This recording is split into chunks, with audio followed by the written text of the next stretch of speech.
গোলাঘাট জিলাত ভয়াৱহ ৰূপ ধাৰণ কৰিছে ভটিয়া বানে। কেইবাদিনো হোৱা নেৰানেপেৰা বৰষুণ আৰু নেপকোৱে 4খন চুইচ গেট খুলি দিয়াৰ ফলত ফেনে ফুটুকাৰে উফন্দি পৰিছে ধনশিৰি নদীৰ বুকু। মিঠাম চাপৰি, জাঠিপটীয়া, কেন্দুগুৰি, কটৈগুৰি, দুখুটিমুখ বৰ্তমান পানীৰ কবলত। একেদৰে নুমলীগড়ৰ ধুডাং, পশ্চিম ধুডাং, পাৰঘাট আদি অঞ্চল পানীৰ তলত। বাট-পথ বুৰিল, কৃষকৰ বিশাল কৃষিভূমি পানীৰ তলত। এক প্ৰকাৰৰ হাহাকাৰ পৰিৱেশ। কোনো নটিচ জাৰি কৰা কৰ্তৃপক্ষই আৰু নটিচ জাৰি নকৰাকৈ এনেধৰণে তেওঁলোকে পানী খুলিব নোৱাৰে। গতিকে তেওঁলোকক এই মুহূৰ্তলৈকে জিলা প্ৰশাসনে বা তেওঁলোকক আৰক্ষী প্ৰশাসনে কিয় তেওঁলোকক জবাবদিহি কৰা নাই, তেওঁলোকৰ ওপৰত কিয় চৰকাৰে গোচৰ পঞ্জীয়ন কৰে, আমি এইটো প্ৰশ্ন কৰিব বিচাৰিছোঁ। গতিকে নেপকো কৰ্তৃপক্ষক জবাবদিহি কৰিব লাগে আৰু তেওঁলোকৰ ফালৰ পৰা উপযুক্ত পৰিমাণৰ ক্ষতিপূৰণ আমাৰ সাধাৰণ মানুহ বানপীড়িত ৰাইজক দিব লাগে। মৰঙীত ধনশিৰি বাঢ়নি পানীয়ে ভাঙিলে ৩ নং ভোলাগুৰি সংযোগী কাঠৰ দলং। ৩ নং ভোলাগুৰি শ শ পৰিয়ালৰ একমাত্ৰ যাতায়াতৰ সম্বল আছিল দলংখন, যাৰ বাবে এতিয়া ভোলাগুৰি অঞ্চলত পানীৰ মাজত আবদ্ধ হৈ পৰিছে পুৰুষ মহিলাসহ বহু লোক। সোমতাই সমষ্টিৰ বিধায়ক মৃণাল শইকীয়াই বানবিধ্বস্ত ৰাইজৰ মাজত ত্ৰাণকৰ্তা হিচাপে থিয় দিছে। কিমান লোকক উদ্ধাৰ কৰা হ'ল বা কি হয়, আজি ৰাতিপুৱাই বৰবালিটো পাহিলোঁ, তেখেতসকলৰ কাৰণে খাদ্য সামগ্ৰী আনিলোঁ, তাত বনোৱাৰ ব্যৱস্থা কৰি পেলাই একেলগে খালোঁ। তাৰপিছত লগে লগে অহাৰ পাছতে গম পালোঁ যে বহুত মানুহ জলবন্দী হৈ আছে।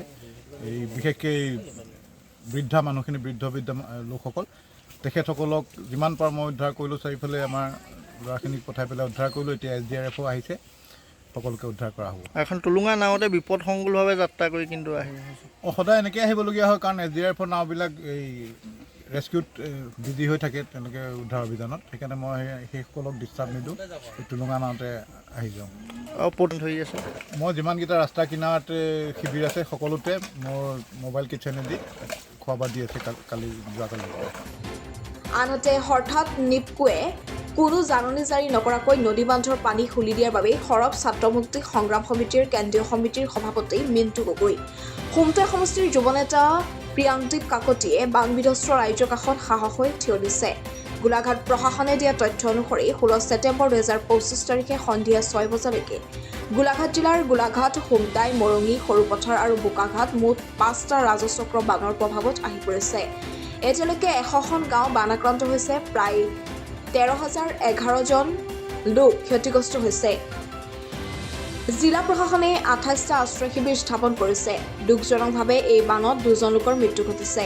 2 মৃতকৰ পৰিয়ালক অসম চৰকাৰৰ তৰফৰ পৰা 4 লাখ টকাৰ এককালীন সাহায্য প্ৰদানৰ ব্যৱস্থা কৰাৰ মৃতকৰ পৰিয়ালক অসম চৰকাৰৰ তৰফৰ পৰা 4 লাখ টকাৰ এককালীন সাহায্য প্ৰদান কৰাৰ ব্যৱস্থা প্ৰশাসনৰ পৰা কৰা হৈছে।